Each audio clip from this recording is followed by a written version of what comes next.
Hi, boys and girls. All right, we are going to continue reading Cam Jansen, The Mystery of the Stolen Diamonds.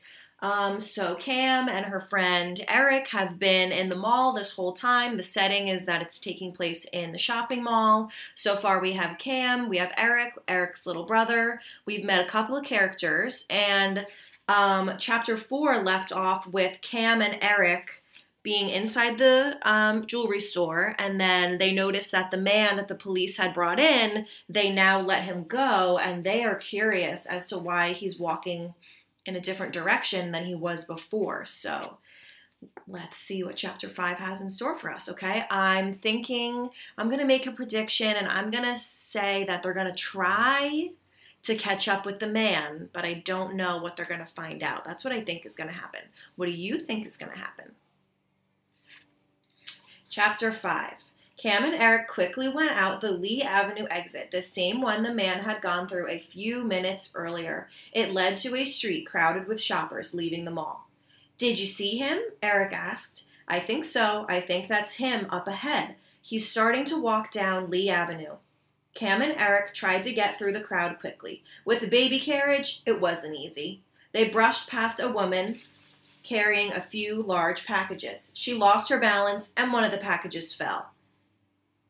"What do you think that is?" she yelled, pointing to the carriage. "A hot rod?" Eric picked up the package. "I'm sorry," he told the woman. "You should be running through here like that. I hope you don't have a baby in there."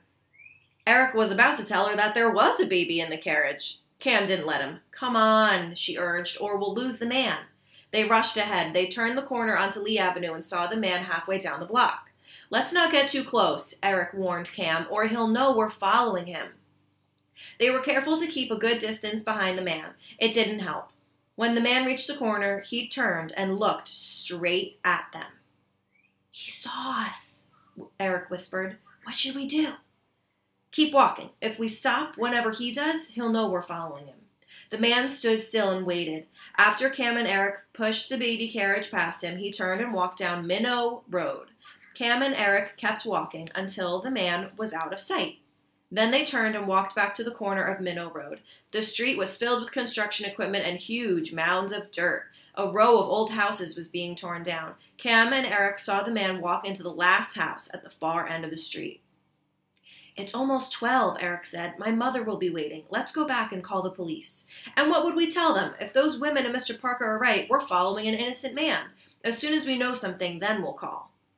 Cam crouched and made her way down the street. "Come on," she called in a loud whisper.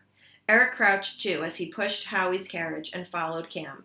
There were piles of dirt and sand all along the sidewalk. So this is a picture of them. Gosh, it looks like they are at those, the row of old houses. They still have the baby carriage. Poor baby Howie. Cam's crouching. This is really interesting that they are going through all of this to try and catch the man, right? So when they were behind a huge mound of dirt in front of the last house, Cam collapsed. "We made it," she said. "What do we do now?" "Let's see what's going on inside that house." Cam and Eric started to crawl up the dirt pile. Then Eric stopped. Howie was no longer sleeping. He was beginning to move in his carriage. "You need to keep him quiet," Cam whispered. "I'll try." "You better do more than try. If he cries, we're in real trouble." Eric rocked the carriage gently. Howie looked up at Eric, but he did not cry. Cam reached the top of the dirt pile. She had a good view of the old house. It was 3 stories high with rows of windows. Some of the windows were broken. There were no curtains or shades. Cam could see right inside. Through a large window on the first floor, she saw the man they had followed. He wasn't alone. The couple who had left the jewelry store just after the robbery was there, too. Cam quickly crawled down the hill. "I was right, Eric." "Shh," Eric pointed to Howie. "I think he's going back to sleep now." So now we're learning that the couple with the baby and the big rattle that ran by them and the man, they seem to be in cahoots. That means they must be working together.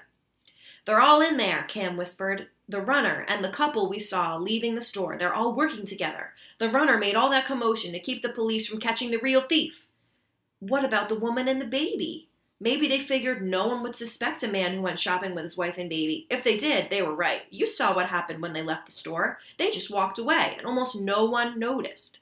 Let's go back now, Eric urged, and get the police. You go, Cam told him, and hurry. I'll stay here and watch the house. Watch Howie, too. I can move faster without him.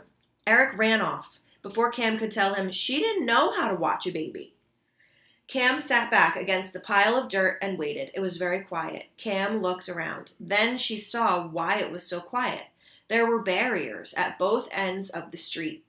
Because houses were being torn down, cars were not allowed on Minnow Road. Cam realized that she and Howie were alone. The only other people nearby were the thieves. I hope Eric hurries, Cam thought. How do you think Cam's feeling right now? She's looking like she's feeling a little worried, right? A little nervous because she's by herself. Whoosh! Something dropped to the ground. Cam looked up. A squirrel running along the branch of the tree had dropped an acorn. Howie started to cry. Oh no, Cam thought. What would Eric do? Cam said, click. Sometimes just saying it helped her remember. It did. Cam remembered the insulated bag and that Howie couldn't drink milk and cry at the same time. She took the bottle out of the bag. Then Cam heard another noise. She dropped the bottle and looked up. This time, it wasn't a squirrel. And that is the end of chapter 5. I wonder what that noise was that Cam heard. I'm hoping that it's Eric coming back, but I don't know for sure. We will find out tomorrow when we read chapter 6. I hope you guys have a great day. I miss you so much, and keep working hard, okay? Bye.